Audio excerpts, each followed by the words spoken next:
evening, everybody. I'm back. I'm your host, Jack Remington of Quintessence Productions, LLC. This video is about the Houston Texans, the number 3 seed, or at the number 2 seed, the Kansas City Chiefs in a rematch. And it's the line, as of film time, right now, I just checked 5 minutes ago. I've been checking it for a couple of days. It's been staying at 10. They played in week 6, and the Texans prevailed at Kansas City. I want to say the score was 33-27 or 33-28, something like that.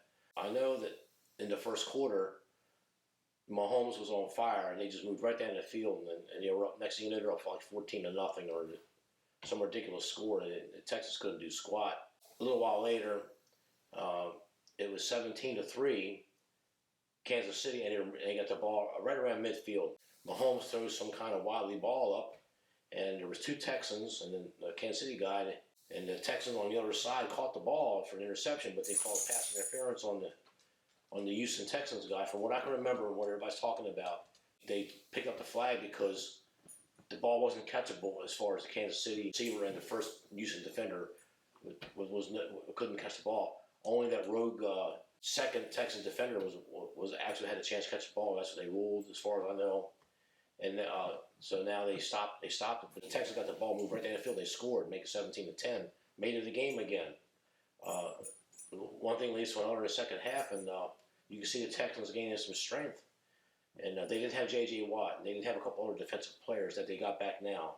Kansas City's got a reprieve. We don't have to face New England because New England got bumped off by the Tennessee Titans, and now they're worried again if they win this game. How are they going to stop running back Derrick Henry, the Tennessee Tannehill's living rent-free in their heads. And I know Andy Reid. Andy Reid has a history of choking in the big games. Even though Houston beat them once this year, I can see Andy Reid and his staff. I can see Mahomes. I can see that linebacker core. I can see them saying, we got this. Let's just start working on Tennessee. Big mistake. So my pick for this game, and it's going to just be for one unit only, because I got a big win now, and I'm coming out of this division round with a profit. So I am not going to do what I did last week and just blow on the second, go 5 units on the second game, thinking on a money line bet that I thought I had in the bag, and the Vikings upset the Saints. But my pick, I am riding high. I'm an underdog better. I'm taking the Houston Texans plus the 10, and I'm only doing 1 unit on the Texans plus 10. No money line bet. No 2 plays like I've been doing, trying to get cute. So, I got my win. I'm coaching the rest of the games. I don't have time to do everything. So, the NFL is the hardest thing in the world to handicap. Maybe that's why I like doing the NFL, because it's the biggest challenge. It is the hardest one to handicap, and I'll argue anybody blue in the face. Long story short, I'm looking for Texans to cover that 10, and that's all I'm looking for. Now, on my other site, Ironman Subby, the free thing on Yahoo, Fantasy Football, the one I've been doing all year long, I did pick all 4 underdogs to win the game straight up. I'm sticking with the Houston Texans, and I'm going for a big upset, because I'm going to say this on the video, and I'll put the captions up here. I'll put the title up here, that the Kansas City Chiefs are a fraud. Yes, you heard me right. They are a fraud. They're just a big passing team. They're one-dimensional with a couple of team speed players, Tyreek Hill and Patrick Mahomes, a couple of receivers. Kelsey's nursing a bad knee. He might not even play. He's still on an injury list. I just think that the Texans, they beat them once. I think the Texans know what's at stake here. And Bill O'Brien's are more pressure than Andy Reid. Andy Reid is just totally clueless with he's the worst clock manager in the playoffs this year. I've never seen a worse clock manager for big games or semi-big games, playoff games, than Andy Reid. He will never win the big one. Bill O'Brien has a better chance of winning the big one than Andy Reid. I know he's great off the bye. He's 13-3 or 18-4 off the bye. I understand that, but he still lost a couple times off the bye. This is one of those times. Rust. You saw some rust with the Ravens today. There was rust. And I'm going to put that rust back up here in the rust color in the video box up here. Lamar Jackson was off. I don't know. I couldn't take notes because I had company.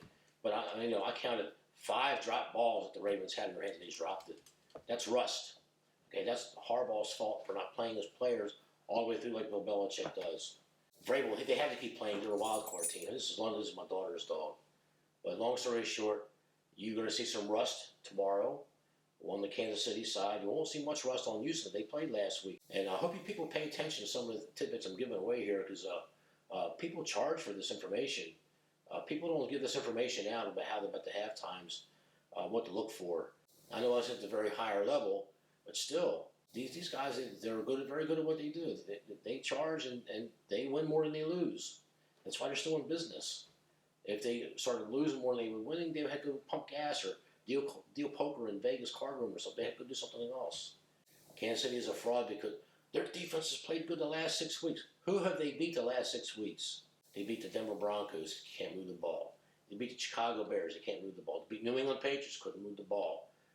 They beat the Oakland Raiders, couldn't move the ball. I mean, the teams they beat the last 6 weeks, their little six game winning streak, when they got a couple players, when Holmes got off that ankle injury, that foot injury, and they should have lost the New England game.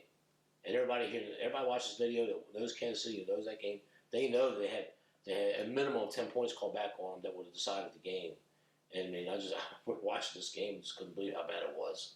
Kansas City's a sexy team. The young guys, young kids, they like Mahomes. He's their new hero now. What they don't tell you is that his numbers are down despite his injury. When you look at his yards per play, yards per pass, and his touchdown passes versus interception, it's down from last year.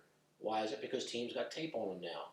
They know how to send the linebackers from sideline to sideline to flush him out of the pocket and make him throw the ball when he doesn't want to throw the ball. That's key in this business. Houston's got a good team. They're not world beaters. I don't think they're going to win the Super Bowl, but they beat Kansas City once, and I think they're going to beat Kansas City again. Kansas City Chiefs. Kansas City's a fraud. This is a team that can expose that defense. I mean, the defense has had it easy for 6 weeks. Well, now they're going to have to play somebody that has already beat them once, and they're going to beat them again. So I'm sticking with the Houston Texans. Kansas City is a fraud.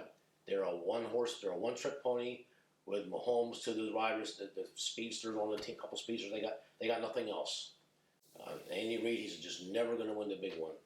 Never. Save this video. Save this video. Andy Reid is never going to win the big one. He's going to want to get fired at Kansas City. He's going to want to he got chased out of Philadelphia, and he's going to chase out of Kansas City. You watch.